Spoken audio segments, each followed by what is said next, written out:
Hello there, and welcome to the Nutrition Diva podcast. I'm your host, Monica Reinagel, and this is the final episode of 2022.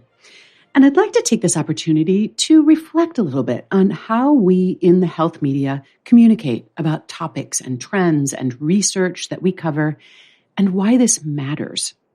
One of the challenges that I face in covering nutrition science is putting breaking news into a larger context so that you can put it in perspective. Despite the tendency to position every new development as a breakthrough or a game changer, the truth is that nutrition science, and really most science, moves incrementally. New findings may add more data points that confirm a prevailing hypothesis, or just as often, the results of an experiment or a new analysis require us to re-examine or refine our previous conclusions. So if you're someone who likes absolute certainty, cut and dried conclusions, and unambiguous outcomes, you're likely to find nutrition science somewhat frustrating. Contributing to this is the role that the media play now in the scientific process, because these days, experimental results aren't just published in scientific journals for other scientists to question and build upon. They are also fodder for our insatiable information economy. As a result, a lot of things end up in the news, not to mention on drugstore shelves, before they are really settled science. Scientific research is expensive, and as a society, we seem to have less appetite for funding it solely for the purpose of expanding human knowledge.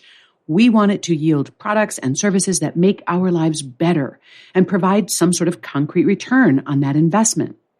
Increasingly, academics and researchers have a mandate to translate their work more quickly into practical applications that benefit human health, not to mention the bottom line. One result of this pressure is the sensationalization of research results. Everything from press releases that exaggerate findings to popular books that sacrifice subtlety in a bid to land on the bestseller list. Really promising science sometimes gets prematurely hustled into the for-profit pipeline. And I think the direct-to-consumer marketing of things like microbiome and DNA analysis as a means to provide personalized prescriptions for diet and exercise is a great example of this. Although there is no doubt enormous potential for these technologies, some of these translational research companies have, in my opinion, gotten a bit out over their skis. So one of my New Year's resolutions as a health communicator is to help you put sensationalized research findings and exaggerated claims for products, services, or even just for ideas into perspective. There are very few absolutes or universal truths in nutrition science, and even fewer guarantees. But as long as we keep that in mind, there is a lot to be learned by poking around in those ambiguous gray spaces.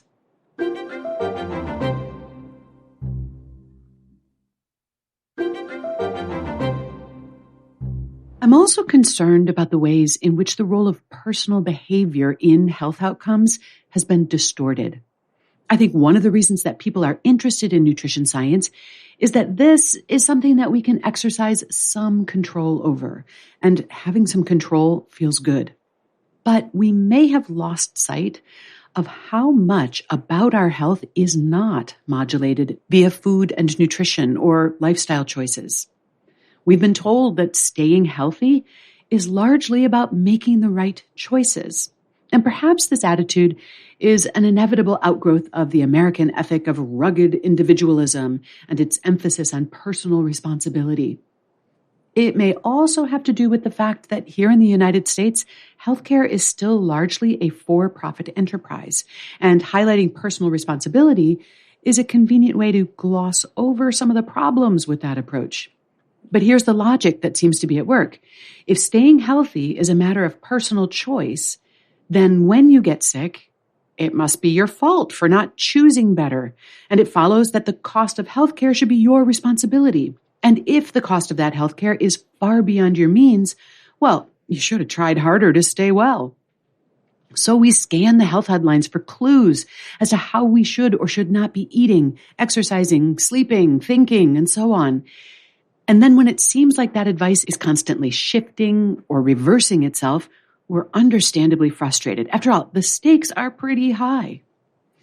Well, I'd like to suggest that while personal choices and behavior certainly influence our health outcomes, we may have oversold the doctrine of personal choice as a panacea for public health challenges.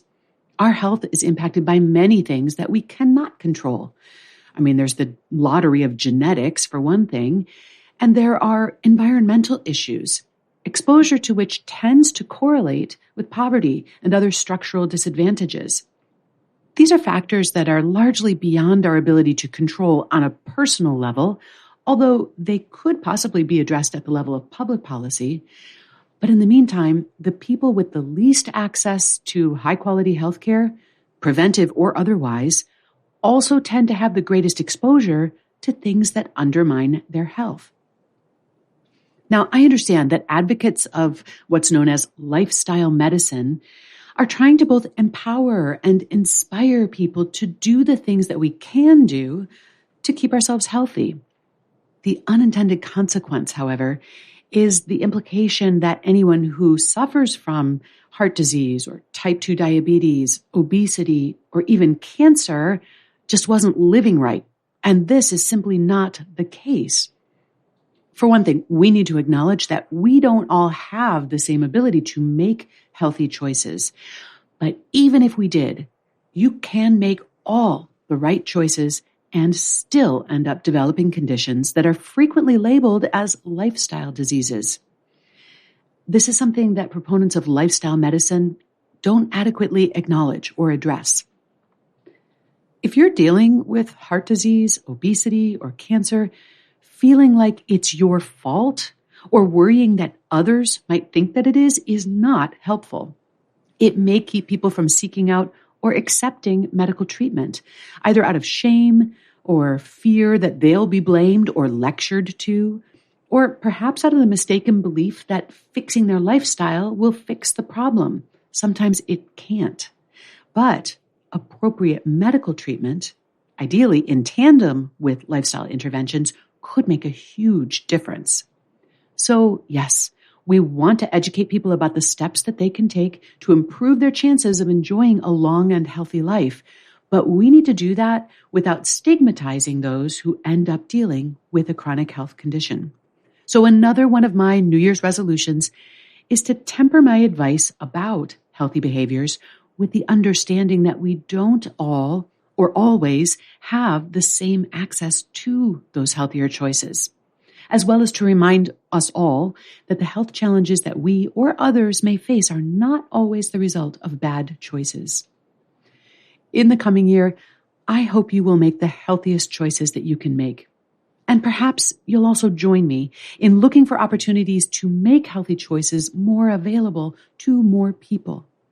And with that, I'd like to wish you and your family a happy and healthy New Year. I'd also like to invite you to join me for a free workshop on January 3rd, in which we're going to be talking about strategies for converting those good intentions into healthy habits. If that sounds like something that would be helpful, you can register at wayless.life/workshop. Nutrition Diva is a Quick and Dirty Tips podcast. It's audio engineered by Nathan Sems with script editing by Adam Cecil. Thanks also to Morgan Christensen, Holly Hutchings, Davina Tomlin, and Cameron Lacey. Happy New Year, everyone.